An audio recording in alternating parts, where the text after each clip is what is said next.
Hello guys, welcome back to this channel. In today's tutorial, I'm going to show you how you can create 3D cartoon style animation only using Meta AI on WhatsApp. Okay, let's get into it guys. First of all, you can open up the Meta AI on your WhatsApp, but actually you can open it on your Facebook or Instagram. It's up to you.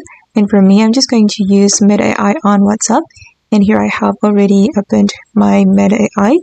And then here we can type a message. You can type a prompt for the Meta AI, and you can ask the Meta AI to create 3D cartoon style image for you. Okay, I have already created a prompt using ChatGPT, so I'm just going to copy the prompt and go back to my Meta AI. Okay, I'm going to paste the prompt here, and I'm going to ask the AI to generate an image for me.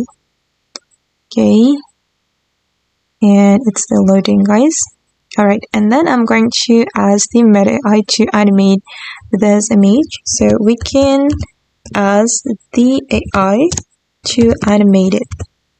Okay, and the AI will create a video for us. But wait guys, again it's still loading. Okay, now it's done, and this is for the result. And if you want to download it, just click on the video, and then you can click on this download icon. Okay guys, and that's all the tutorial for today. I hope this video will be useful for you. Thank you so much for watching, and bye!